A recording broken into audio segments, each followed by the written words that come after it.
Erev Tov, covering Matan Stephen Brennan. You're watching Israeli News Live.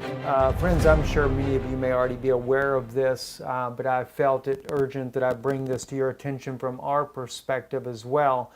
But Paul Joseph Watson for InfoWars wrote an article about Kremlin insider, war might begin even before U.S. elections. I know this is something that a lot of people have feared for quite some time. Russian news, as we have brought out here on Israeli News Live back maybe a month or two ago in the Russian language media, where we have been covering this, that stated that they felt like that the United States may try to bring about a war before the elections, mainly because of the U.S. economy, the failing dollar, the situation that the U.S. dollar is actually in right now. So this was something that was brought out that we'd shared as well. But now we have this particular man here that you see on your screen here that Paul Joseph Watson is speaking about. This is Sergei Markov, who is warning that there could come a war, part of Plan B, as it were, as early as before the elections. And there's so much concern, so much information, whether it be WikiLeaks, it be the latest, as we did in our video beforehand, where O'Keefe did the revealing what the DNC is doing on the inside of the elections there, just the real evil things that are going on in behind the scenes to try to make sure that Hillary Clinton becomes president of the United States. There's just so much baggage that has come out on her, like in no other election in the entire history of the world. I don't know of any election that has been this bad. I mean, we look at, people go back and they like to throw former politician there, Richard Nixon, who got impeached for breaking into the offices just to spy on some things. Well, there's been far, far greater evidence of wrongdoing in this particular election. Nothing precedented like it whatsoever in the history of politics. And maybe because of the fact that maybe Donald Trump is not an insider. I know that there's those that say he is. There's those that say that he has a lot of links with the Russians in business, and therefore the Russians are trying to get him into power. Well, one thing I would have to say on that, you know, we need stability in the world. You know, we've seen so much happen over the years. The collapse of the Soviet Union under Ronald Reagan and Gorbachev at that time there, Ronald Reagan working with the Pope of Rome, and so much evil that has happened here and during Obama's administration, and even that of George Bush before him. Many people look at George Bush that he was doing a rally cry for the 9/11 attacks that happened on America. But there's a lot of evidence that there were people on the inside that knew what was happening on 9/11, and that it was more so done intentionally to justify to go to war. Now, I can certainly see where outside parties are used, just as we're seeing in the wars there in the Middle East right now. It is a proxy war, whether it be in Ukraine, whether it be in Syria. It is a proxy war between Russia and the United States, but they're only using different soldiers in the battlefield instead. And maybe not so much Syria, but definitely in Ukraine.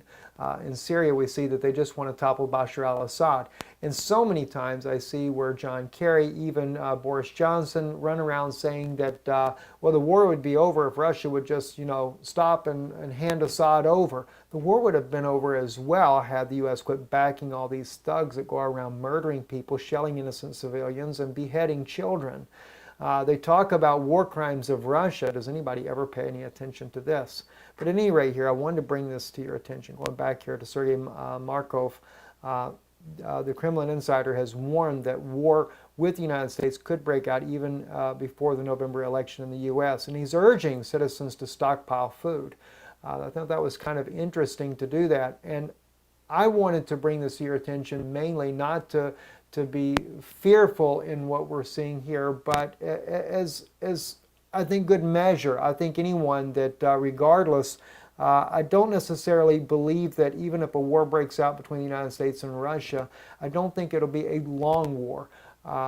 Even if they do go nuclear, I still think that it would be quickly ended. but unfortunately there may be a lot of people that die as a result, and that's what's concerning to me. So for me, I think an ounce of prevention is good. If we can do something that is responsible, in like what the man says here, to stock up on personal supplies. And that's what I would like to do, to encourage people. And not only the stockpiling of food, to stockpile food is nothing if we're not mindful of our own soul, if we've not taken the time to really do an inventory, not on your pantry, but an inventory in your heart, to make sure that if we've done any wrongs to others, that we would repent and make these things right and have our lives in order. I think that's the most important thing as well. And the very name that no one ever wants to mention in political circles because they say it's not politically correct, and that's the name of Jesus Christ, or Yeshua HaMashiach, as being a Jewish believer, the way I prefer to say. But to call on that name, the name that is above all names, and to call on Him and to seek the Lord like we have never sought Him before, to know that everything is in order and that we are ready regardless of what comes in this world. And one thing's for sure, if we go into any kind of war, if the United States suffers an EMP attack, or Europe suffers an EMP attack, or vice versa, Russia, whatever the case may be, that puts us back into the Stone Age, maybe then we'll get more serious about our prayer lives and really consider before God on our knees the way we should be doing. And so I just wanted to remind you of these things as well. If you've got loved ones, just with love, talk to them. If the door will open where they'll listen, once again, just, tell them, say, I don't know how, just let God lead you to talk to them about the Lord, about Yeshua, to know, have they ever believed Him? I think it's a wonderful time that we should be doing these things. It's such a late hour to begin with. One thing I want to share with you real quick too, just to show you, this is the documentary called Crimea, The Way Home. It's a documentary by Andrei Kondrashev. It was done by Russian state media. It was about the Crimean conflict. I'm going to play you about 2 minutes of this. I'll keep the volume down a little bit because I need to read to you the subtitles here. So let me just back the volume down a little bit here on the screen here. I wanted you to see this because, and I'll post a link for this video here in the channel there. For the longest time, the United States did not want the West to see this video. But to me, this kind of expresses a couple of things. It expresses that, one, Russia is willing to stand their ground, but secondly, it also lets us know that President Putin doesn't want a war with the West. Contrary to what we're seeing from the Obama administration, John Kerry, when they always talk about, if Russia and Syria would just stop this bombing campaign, civilian lives could be saved. But yet they still have not been able to show you video of the planes dropping the bombs that are killing the children. Isn't it interesting? And yet John Kerry in the leaked audio clearly says, we need video footage of the bombs doing it, but they can't produce it. They do, if you look at Vanessa Beeley and the reporting that she's been doing on Syria, and she's been there on the ground, she knows so, but they continue to show more and more video of the same children that they're using there from the white helmets. They keep using the same children over and over and over to be bomb victims or even adults, etc. And it seems to be more propaganda, whereas if you look at the children that are being killed by the rebels who are intentionally shelling civilians there in the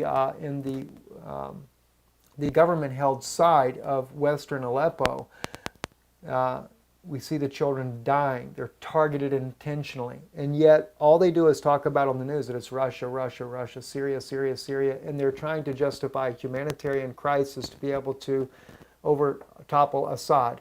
And Kerry and all the rest of these world leaders that are about the New World Order continually keep saying that Assad's got to go. If Assad would step down, then all this would end. Well, if they would stop backing these thugs that behead children and murder children and intentionally target civilians, whereas Russia's trying to target, even Syria is trying to target these war criminals that are there. But if they would stop backing these war criminals, this war would have already probably been close to being over.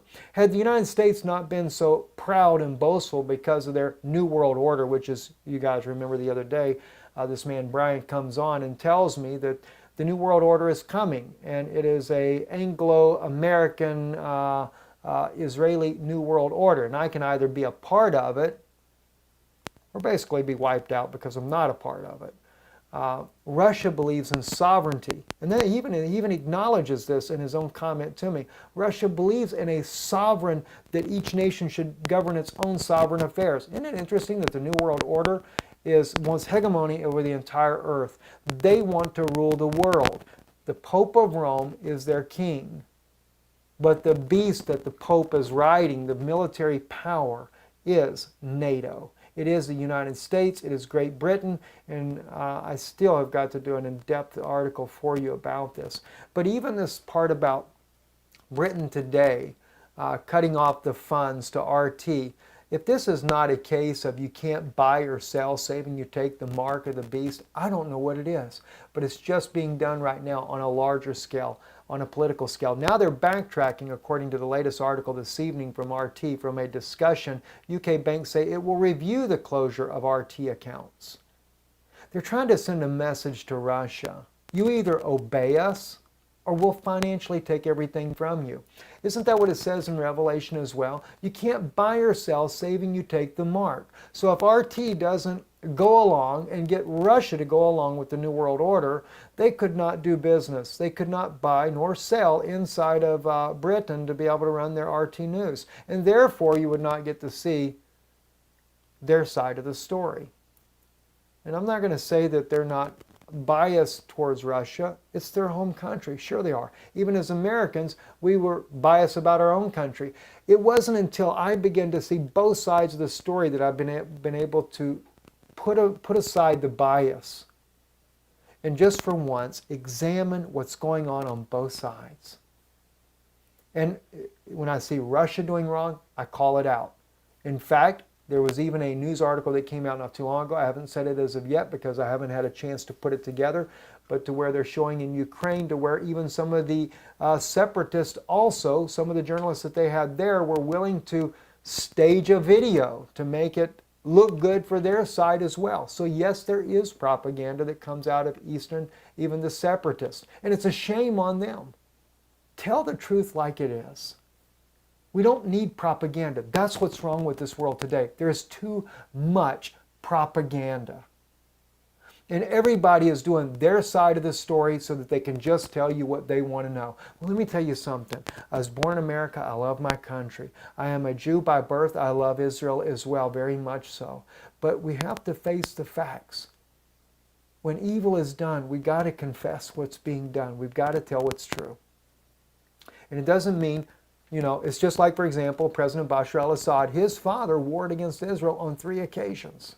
67, 72, and I know something in 1980 something as well. So there is a bitter past between Syria and Israel. But anyway, that's not the point I wanted to get into right now. We'll go into these things. This is what we try to do. That we're trying to uncover what's really happening on both sides. I try to see the evidence that's there and bring that evidence out to you. And especially if it relates to prophecy, biblical prophecy, we're trying to bring that out as well from prophetic news point as well here. And as far as in-depth teachings, sometimes I'll bring them out on here, but as well on Danoon Institute, our new YouTube channel there, we'll be bringing out more and more there. And we're about to really unload a lot of teachings on that channel. So if you want to subscribe, go ahead and join us over there. Let's get back over here to this video here that I want to share with you here. It starts out, God grant they see and know that we have weapons without parallel in the world. This was what one of the commanders was saying here. Now, Putin does say it. I don't know if it'll be in this part of the film I'm going to show you, but Putin also made this statement about the S-400 system that they had put there on Crimea back when the United States was bringing in the whole NATO coalition into the Black Sea. Putin clearly says they were coming to take Crimea. So they intentionally put their missile system in a wide open area, Putin claims, in order for the U.S. satellites to see that they were there and to know that they meant business. Because he said we didn't want a war. We don't want a global conflict. But look at what they say here. I want you to see for yourself the way the Russians were thinking and what was really going on over Crimea, that the West claims it was annexed. Even one of Russia's strongest supporters, President Zeman of the Czech Republic, says it was annexed. But he also says it was part of Russia originally, and they should have a right, because the people should have a right to vote if they go back to Russia or if they become part of Ukraine. And I think that even though that the West says that it was not so, that it was really a coercion and all this kind of good stuff, I don't think it was. You have to remember, about 90% of that population are Russian descent and have always been part of the Russian Empire when Crimea used to be a part of Russia for over 200 years. I think what it was is they were afraid of the Ukrainians through this nationalistic thing where they were killing people that had Russian descent to begin with, that they would be massacred. So they may have become part of Russia because of fear of what the neo-Nazis of Ukraine were doing under Petro Poroshenko. Anyway, let's quickly take a couple of minutes here and let me show you some of this. It says, God grant they see now what we have, weapons without parallel in the world. What can this system do, he asked. It is unique because it can fire a state-of-the-art supersonic missile that is invulnerable to all anti-missile defense weapons and cannot be detected by radar. This is, by the way, guys, this is what this S-300 or S-400 system is. They say that it's unstoppable. So what Israel, for example, uses in Israel to defend itself from the missiles that come in there, the Patriots, etc., that we have in America, they can't stop this incoming missile from this system here.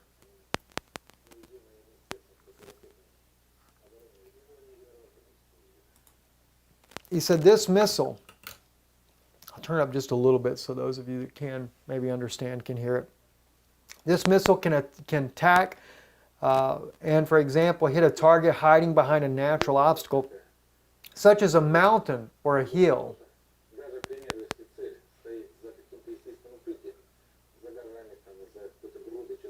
This missile will identify a target and destroy it, 100% guaranteed. Remark, battalion combat alert. Assume launch condition 1. Now this is, they're reenacting what happened that day where the USS, I forget which ship that was, they'll show it in a minute, which one was coming in with the NATO forces. Remark, crew combat alert. Remark, prepare for a missile strike, single target.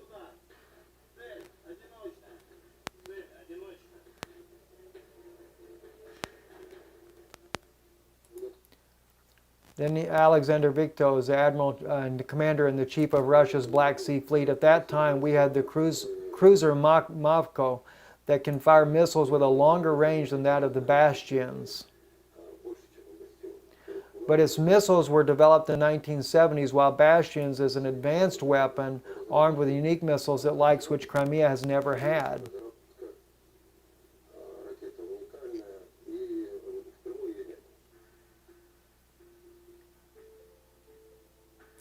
The monitors on board the cruiser of the Markov, the flagship of the Black Sea Fleet, showed clearly that a U.S. destroyer was heading confidently towards the Crimean coast to bring the peninsula within the range of its Tomahawk missiles.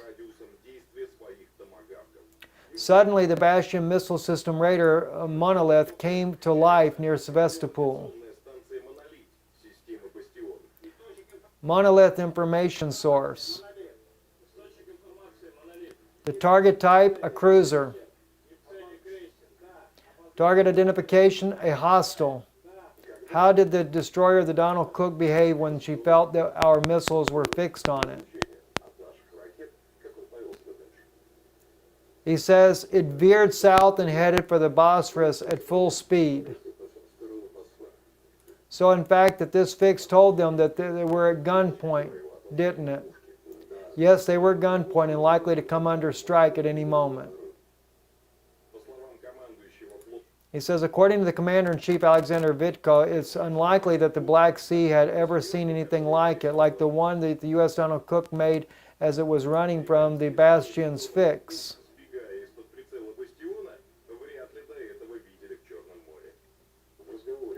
Was it clear to you when you were talking with the Western leaders that they would not interfere militarily?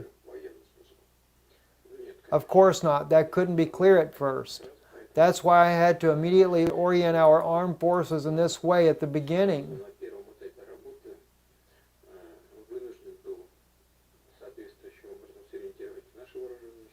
More than that, I issued direct orders with regard to Russia's possible behavior in any scenario.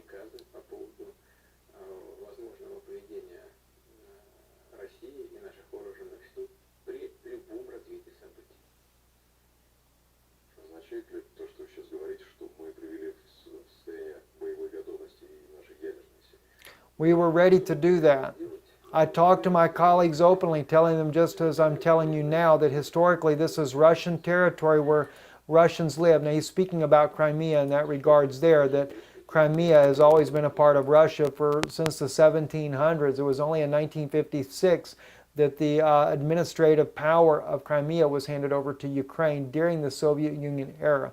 But supposedly it has not been actually given the entire island over to them. He says they came under threat, and there was no way we could abandon them.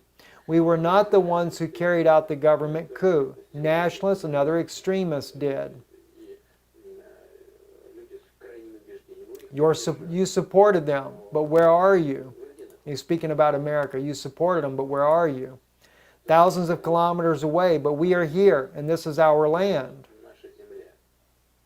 What do you want to fight for? You don't know. We do know. We are ready to do so. This is an honest and open stand. This is how it is. For this reason, I don't think anyone wanted to turn the situation into a global conflict of any kind.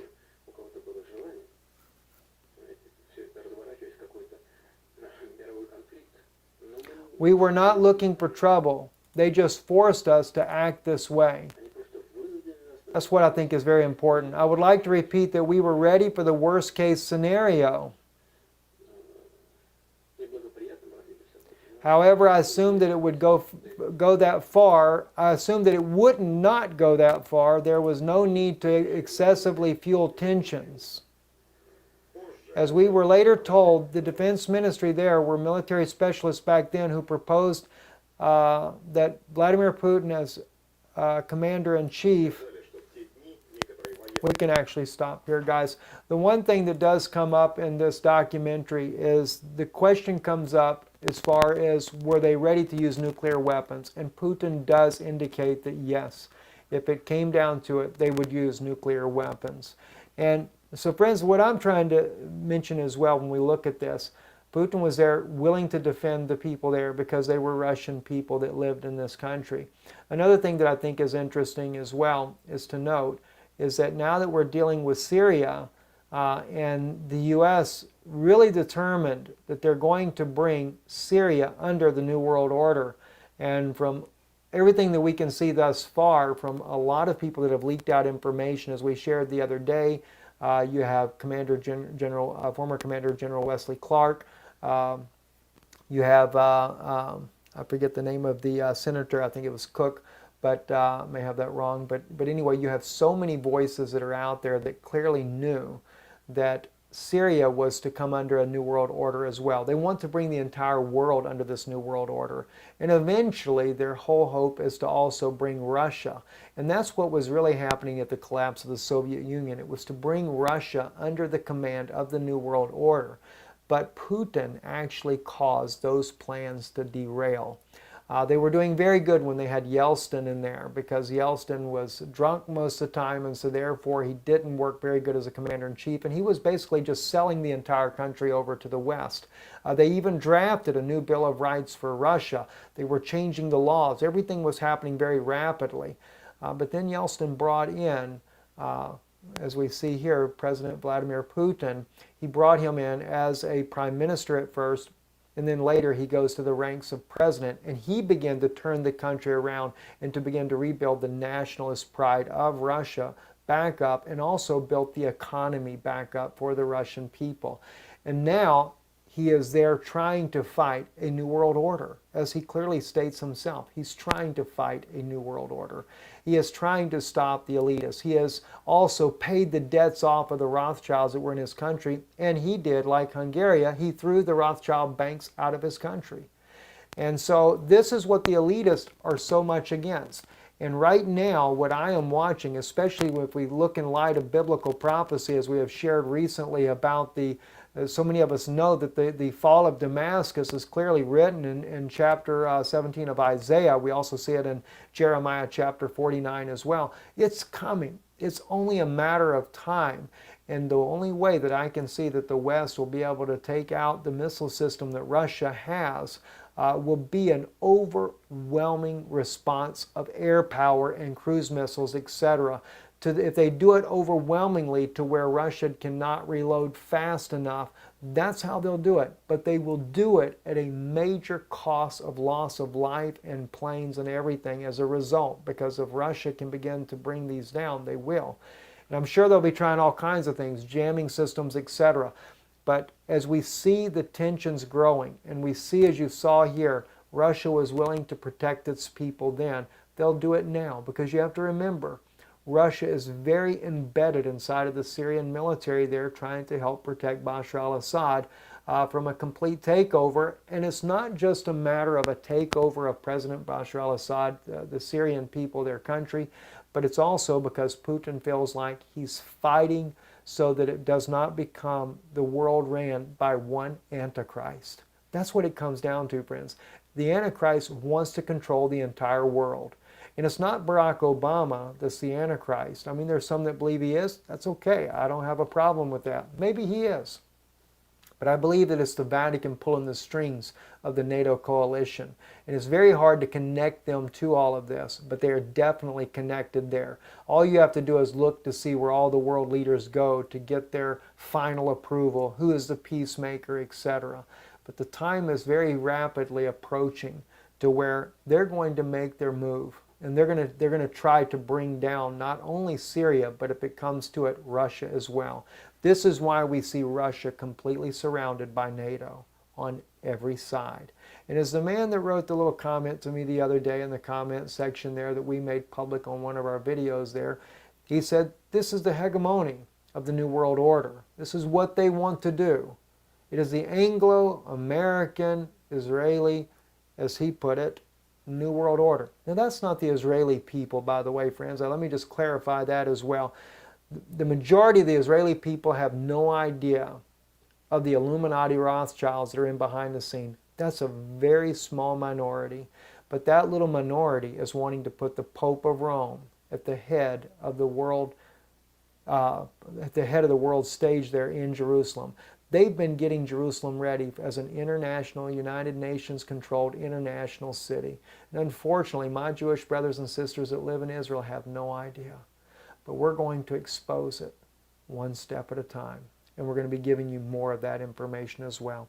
Anyway, thank you for watching. If you'd like to support the work we do here, we really do need your help in what we do. And we thank you for being a part of that. You can go to IsraeliNewsLive.org. You see it here on your screen here at the end of this video, IsraeliNewsLive.org, or IsraelReturns.com, either website there, and you can go. Thank you for watching. Shalom.